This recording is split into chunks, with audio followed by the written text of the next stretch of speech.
ಚಿನ್ನ ಮಾತ್ರ ಮೌಲ್ಯ ಕೊಳ್ಳಲ್ಲ ಆದರೆ ಚಿನ್ನ ಯಾರನ್ನ ಯಾವಾಗ ಎತ್ತುತ್ತೆ, ಯಾರನ್ನ ಯಾವಾಗ ಬೀಳಿಸುತ್ತೆ ಯಾರಿಗೂ ಹೇಳೋಕ್ಕಾಗಲ್ಲ. ಯಾಕಂದ್ರೆ ಚಿನ್ನ ಸ್ಥಿರವಲ್ಲ.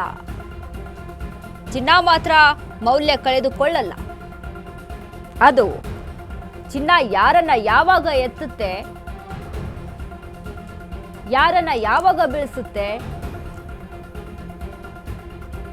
ಯಾರಿಗೂ ಹೇಳೋಕ್ಕಾಗಲ್ಲ. ಯಾಕಂದ್ರೆ ಚಿನ್ನ ಸ್ಥಿರವಲ್ಲ. ಇವತ್ತು ಚಿನ್ನದ ಓಟ ಹೇಳ್ತಿರೋದು ಒಂದೇ ಮಾತು. ಚಿನ್ನದ ಬೆಲೆ ದಿನದಿಂದ ದಿನಕ್ಕೆ ಬದಲಾಗ್ತಿದೆ ಅಂದ್ರೆ ಅದರ ಅರ್ಥ ಪ್ರಪಂಚ ಬದಲಾಗ್ತಿದೆ ಎಂದರ್ಥ. ಸಿಂಹಾಸನದ ಮೇಲೆ ಹಲವರ ಕಣ್ಣು ಬಿದ್ದಿದೆ. ವ್ಯವಸ್ಥೆ ಅಲ್ಲಾಡ್ತಿದೆ. ಪ್ರಪಂಚದಲ್ಲಿ ಸ್ಥಿರತೆ ಕಡಿಮೆ ಆಗಿದೆ. ಅಧಿಕಾರದ ಆಟ ಜಾಸ್ತಿ ಆಗಿದೆ ಎಂದರ್ಥ.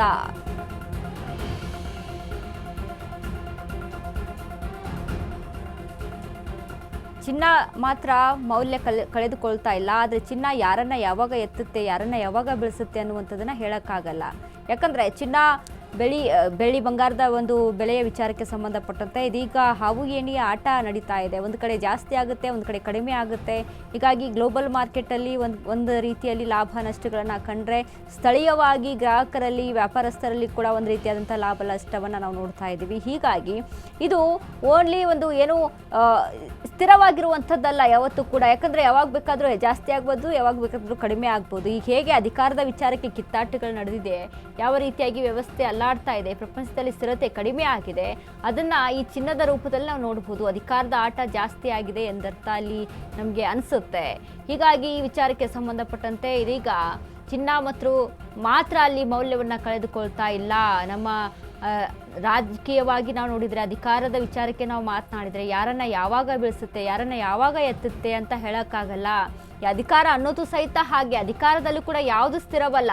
ಯಾರು ಯಾವಾಗ ಅಲ್ಲಿ ಎದ್ದೇಳ್ತಾರೋ, ಯಾರು ಯಾವಾಗ ಅಲ್ಲಿ ಬೀಳ್ತಾರೆ ಅನ್ನುವಂಥದ್ದನ್ನ ಹೇಳೋಕ್ಕಾಗಲ್ಲ. ಹೀಗಾಗಿ ಚಿನ್ನದ ಸ್ಥಿತಿ ಕೂಡ ಅದೇ ರೀತಿಯಾಗಿ ಆಗಿದೆ. ಈಗ ಯಾವಾಗ ಹಾವು ಏನಿನ ಆಟ ಒಂದು ನಡೆದಿದೆ ಅಂತ ಹೇಳ್ಬೋದು. ಒಂದು ಕಡೆ ಜಾಸ್ತಿ ಆಗುತ್ತೆ, ಒಂದು ಕಡೆ ಕಡಿಮೆ ಆಗುತ್ತೆ. ಮತ್ತೊಂದು ಕಡೆ ಚಿನ್ನ ಏನಪ್ಪ ಕಡಿಮೆ ಆಗ್ತಾ ಇದೆ ಅಂತ ನಾವು ಮಾತನಾಡಿದ್ರೆ, ಮತ್ತೊಂದು ಕಡೆಯಲ್ಲಿ ಚಿನ್ನದ ಬೆಲೆ ಹೆಚ್ಚಿಗೆನೇ ಆಗಿರುತ್ತೆ. ಒಂದು ದಿನಕ್ಕೆ 20,000 ಹೀಗೆ ಅಲ್ಲಿ ಜರ್ಕ್ ಹೊಡಿತಾ ಇದೆ ಒಂದು ಬೆಳ್ಳಿಯಲ್ಲಿ. ಸೊ ಹೀಗಾಗಿ ಒಂದು ಏನು KG ಬೆಳ್ಳಿಗೆ ಈಗ ನಾವು ಗಮನಿಸಿದ್ವಿ 2,80,000 ಏನೋ ತಲುಪಿರುವಂಥದ್ದು. ಅಂದರೆ ಇದನ್ನು ಗಮನಿಸಿದ್ರೆ ಈ ಹಿಂದೆ 2,25,000ಕ್ಕೆ ಡೌನ್ ಆಗಿತ್ತು ಸಡನ್ ಆಗಿ. ಸೊ ಇದೀಗ ಸಡನ್ ಆಗಿ ಮತ್ತೆ ರೇಟ್ ಜಾಸ್ತಿ ಆಗಿದೆ. ಇದು ಈ ರೀತಿಯಾಗಿ ಅಧಿಕಾರದ ಸ್ಥಿರತೆಯನ್ನು ನಾವಿಲ್ಲಿ ಕಾಣಿಸ್ಕೋಬಹುದು. ಯಾಕಂದ್ರೆ ಅಧಿಕಾರ ಯಾವ ರೀತಿಯಾಗಿರುತ್ತೋ ಹಾಗೆ ಚಿನ್ನನೂ ಸಹಿತ, ಚಿನ್ನದ ಬೆಲೆ ಯಾವ ರೀತಿಯಾಗಿರುತ್ತೋ ಹಾಗೆ ಅಧಿಕಾರವೂ ಸಹಿತ. ಅಂದ್ರೆ ಇಲ್ಲಿ ವ್ಯತ್ಯಾಸಗಳನ್ನು ನಾವು ಕಂಡುಕೊಳ್ಳೋದಂತ ಅಂದ್ರೆ ಯಾವುದು ಕೂಡ ಶಾಶ್ವತವಲ್ಲ, ಯಾವುದು ಕೂಡ ಸ್ಥಿರವಾಗಿರೋದಿಲ್ಲ. ಇವತ್ತು ಜಾಸ್ತಿ ಆಗಿರ್ಬೋದು, ಮುಂದೆ ಕಡಿಮೆ ಆಗ್ಬೋದು, ಮತ್ತೆ ಜಾಸ್ತಿ ಆಗ್ಬೋದು. ಅದ್ರ ಜೊತೆಗೆ ಅಧಿಕಾರನೂ ಸಹಿತ ಇವತ್ತು ಒಬ್ಬರಿಗೆ ಆಗ್ಬೋದು, ಇನ್ನೊಬ್ಬರಿಗೆ ಒಂದಿನ ಆಗ್ಬೋದು. ಹೀಗೆ ಇದರ ಅರ್ಥವನ್ನ ಇದು ಸೂಚಿಸುತ್ತೆ ಅಂತ ಇದೀಗ ಚಿನ್ನದ ವಿಚಾರದಲ್ಲಿ ಜನರು ಮಾತನಾಡ್ತಾ ಇರುವಂಥದ್ದು.